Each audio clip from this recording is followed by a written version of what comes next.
Welcome to రామగారి ఇల్లు. ఈరోజు చాలా సింపుల్గా అంతకుమించి రుచిగా ఉండే చికెన్ ఫ్రై ఎలా చేయాలో చూద్దామండి. అరకిలో చికెన్ శుభ్రం చేసుకొని 2-3 సార్లు కడిగి ఒక గిన్నెలోకి తీసుకోవాలి. దీనిలో 1/2 టీ స్పూన్ పసుపు, రుచికి సరిపడ ఉప్పు, టీ స్పూన్ కారం, తాజాగా దంచుకున్న టీ స్పూన్ అల్లం వెల్లుల్లి పేస్ట్ వేసి ముక్కలకు బాగా పట్టించాలి.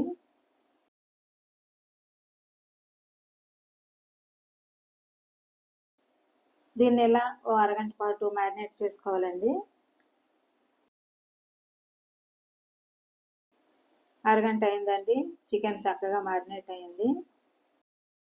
ఫ్రైలోకి జీడిపప్పు వేసుకుంటే చాలా రుచిగా ఉంటుందండి. నేను 2 టేబుల్ స్పూన్ల వరకు జీడిపప్పు తీసుకున్నాను. 1/2 టీ స్పూన్ గరం మసాలా పొడి, 1/2 టీ స్పూన్ జీలకర్ర పొడి, 1/2 టీ స్పూన్ మిరియాల పొడి, 1/2 టీ స్పూన్ ధనియాల పొడి కూడా తీసుకోవాలి. బాండీలో 50 గ్రాముల నూనె వేడి చేసి మ్యారినేట్ చేసుకున్న చికెన్ను ఫ్రై చేసుకోవాలి.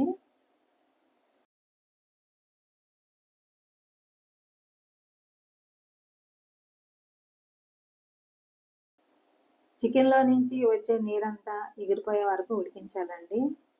మంట మీడియంలో ఉండాలి.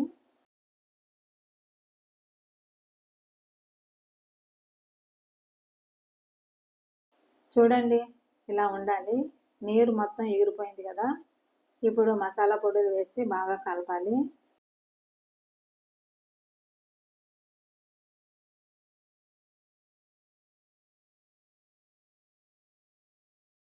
మూత పెట్టి మరో 5 నిమిషాలు మగ్గించాలి.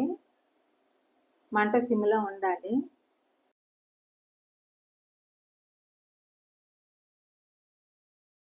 5 నిమిషాలు అయిందండి. మధ్యలో ఒకసారి మూత తీసి కలిపాను, అందుకే పెద్దగా అడుగంటలేదు.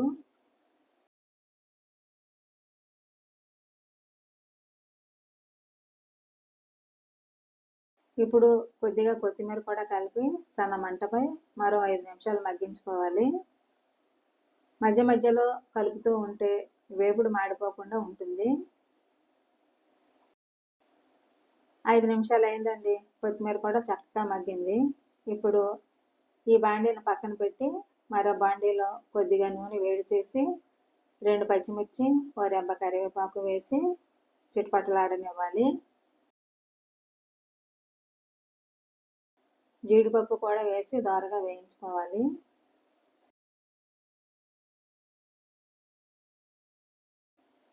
జీడిపప్పు ఇలా వేగిన తర్వాత తాలింపును ఫ్రైలో వేసి బాగా కలిపేయాలండి.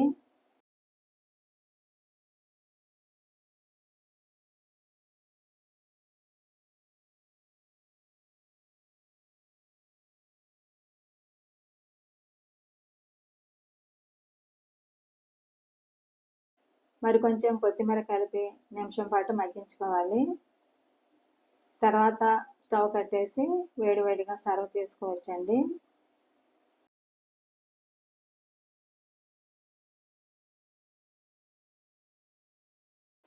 చూడండి, అన్నంలోకి ఈ వేపుడును చేసుకున్నప్పుడు పప్పు, పప్పుచారు, రసం, సాంబారులో ఏది ఉన్నా సూపర్గా ఉంటుందండి. చపాతీ, పూరి, రోటీల్లో కూడా చాలా రుచిగా ఉంటుంది. ఎక్కడ నీరు లేకుండా ఫ్రై చేసుకున్నాం కాబట్టి ఈ వేపుడును ఫ్రిడ్జ్లో పెట్టుకుంటే 10 రోజుల వరకు నిల్వ ఉంటుంది. మీరు కూడా ఈ రెసిపీ ట్రై చేసి ఎలా వచ్చిందో నాకు కామెంట్ చేయండి. ఈ వీడియోను లైక్ చేయండి, షేర్ చేయండి, సబ్స్క్రైబ్ చేసుకోండి. మరిన్ని మంచి రెసిపీల కోసం నా ఛానల్ రావుగారి ఇల్లు ఫాలో అవ్వండి. Thank you for watching my channel.